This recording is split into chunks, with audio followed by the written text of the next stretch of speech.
Hi, welcome to today's Scratch lesson. Today we are creating another game actually, and this one is going to be a ball game. We're going to use this, have a yellow ball and bounce it on a paddle and collect some points. Okay, to start with, let's see what it looks like once it's finished. So I have a ball that bounces around. I use my green paddle to stop it from hitting the red floor. Oh, and if it hits the floor, I have a message that says game over and the game ends.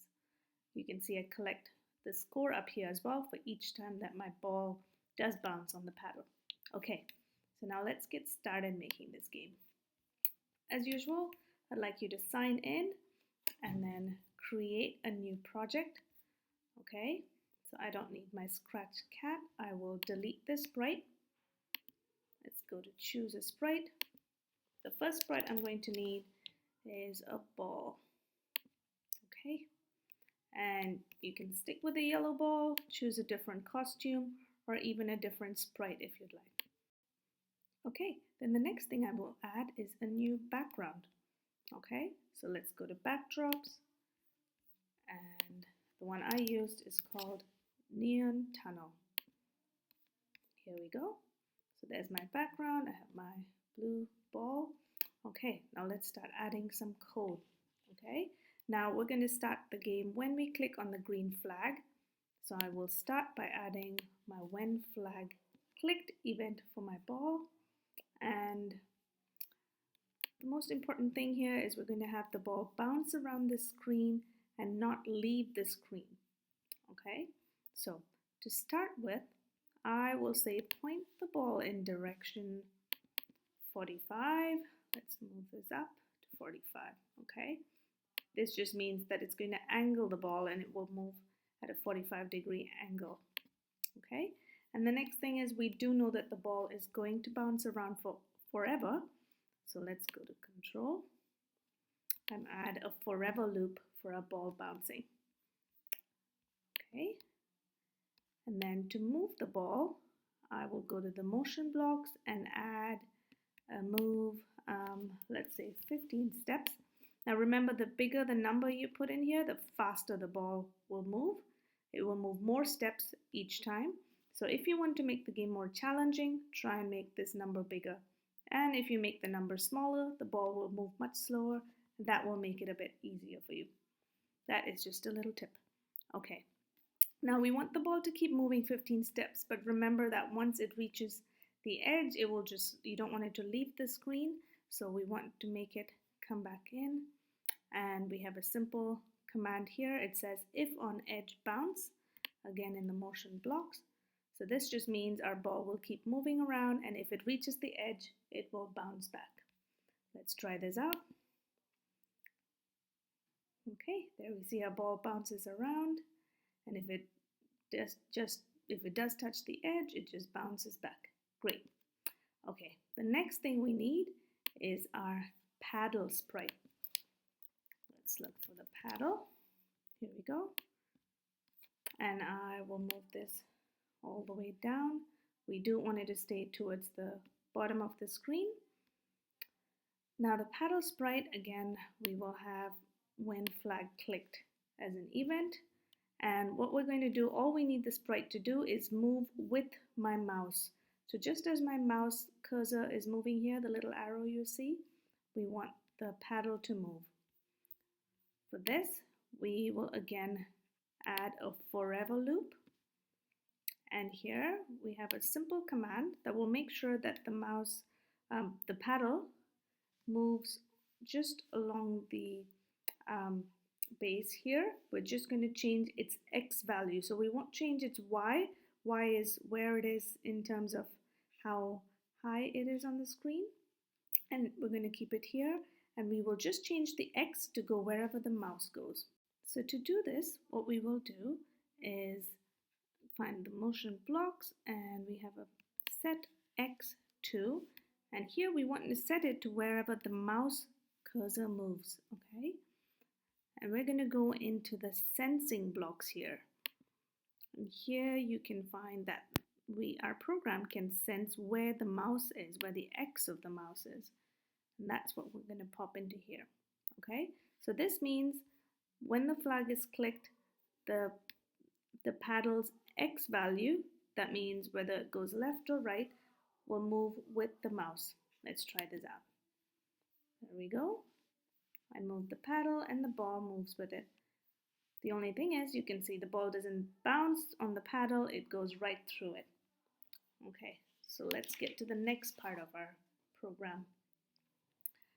Okay, so one thing we need to do is we want to have a score that counts when the ball bounces off the paddle. Okay, so what we're going to do is we are going to create another event right here in the ball. This one is going to also be when flag clicked, but just for us to be able to understand and separate the code a bit, we will keep the movement here in this event, and we're going to add another event which will check if the ball is bouncing on the paddle and add to the score. Okay, so just to keep track of our score, we will create a new variable. So go to the variable blocks, make a variable, let's call it score. Okay, now we have our score up here. And when we start our program, we always want to start our game with the score equal to 0. So in the variable blocks, set score to 0. And again, our game will have another forever loop here. Okay, now what we're going to do is we need to make the ball bounce on the paddle. And how we are going to do it in Scratch is that we do have a command to check if a sprite is touching another sprite. Okay, first we will go to our control blocks, find an if block. What this means is our program will come here, check if something happens, then it will do whatever commands we put in here. So in this case, we want to check if the ball is touching the paddle. So I will go back to sensing. You can see the touching option here. So if touching paddle. So we're here in the ball sprite and we are checking if the ball is touching the paddle, then what do we want to do? We want to bounce the ball off the paddle and we want to increase our score by 1. So let's go back to variables and change the score by 1. That means if it's 0, it will add 1 more to it. If it's 1, it will add another point to your score and so on. Okay. So now we have the score. The next thing we want to do is bounce the ball off the paddle. So what we're going to do is use this turn command and let's say 180 degrees. And once it bounces, we want to move it to make sure it moves at the same speed as before. I will change it to 15 steps. And what we're going to do is just to make sure that when it touches the paddle, if it stays, it's still touching it, we don't want to add another point. I will add a wait here just to make sure that once the score changes, the ball moves off the paddle and we don't add another point to it. Okay, so there's a wait. You can try it without the wait and see how your program goes and then add it if you'd like. Okay, let's see. So now when the ball touches my paddle, you can see the score changes and the ball bounces off the paddle.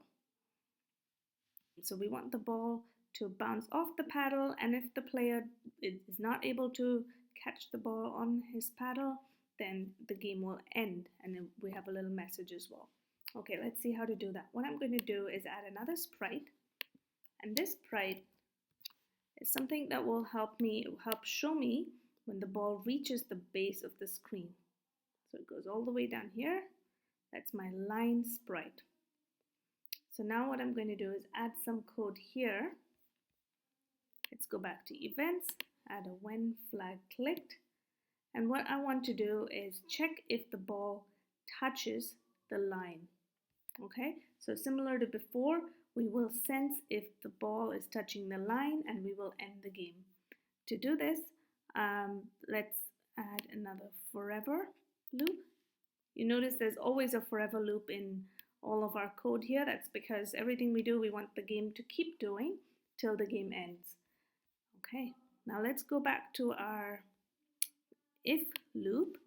So now we're going to check if the ball is touching the line. Go back to sensing, and you can see we have our touching command. So if touching, and since we're on the line sprite, we want to check if the line touches the ball. If touching ball, then we have a command that will stop all the controls. So it will stop your player from playing the game. It is called stop all, and you can find this under controls. So if touching ball, stop all. Let's see what that looks like.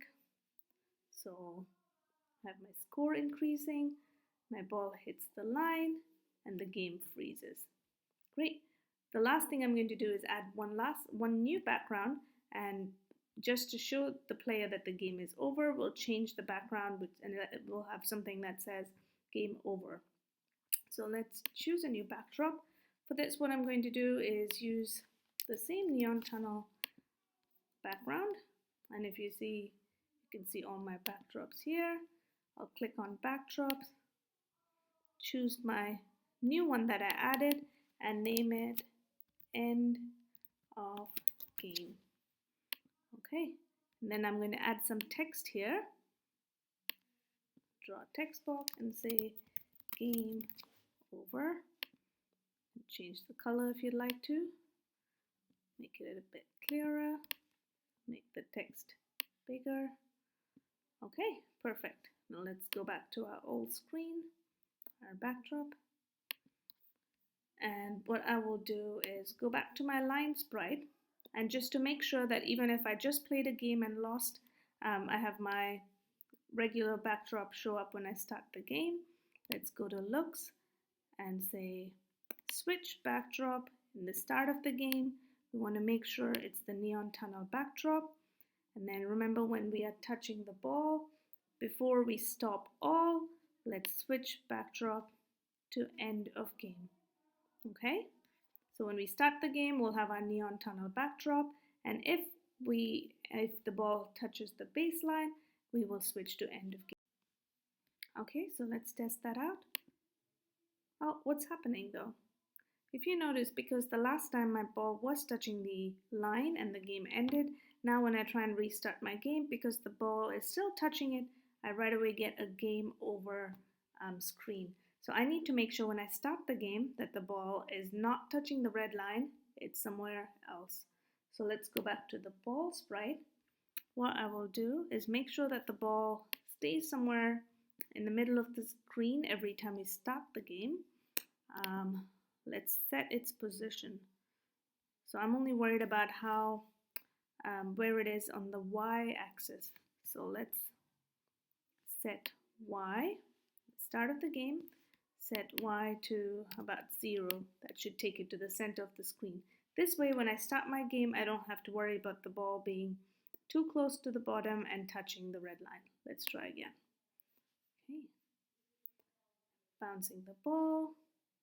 It touches the base, and I have my game over screen. That's great.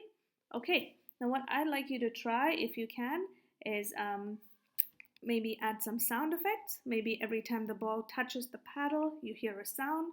When the game is over, you could play some music or play a sound. You could have some music playing the whole time the game is going on. I'd also like you to change the score and see if when the score reaches 10 points or 20 points, there's a different message that says you win, and then you have a different screen that says you win the game, and maybe play a different sound. Those are all things you could try. I look forward to seeing your games. When you're finished, remember to type a title for your project, and also click on the share. That will help your teachers and help me see what progress you made on your game, and help you if you have any questions. All right, thank you very much. Bye.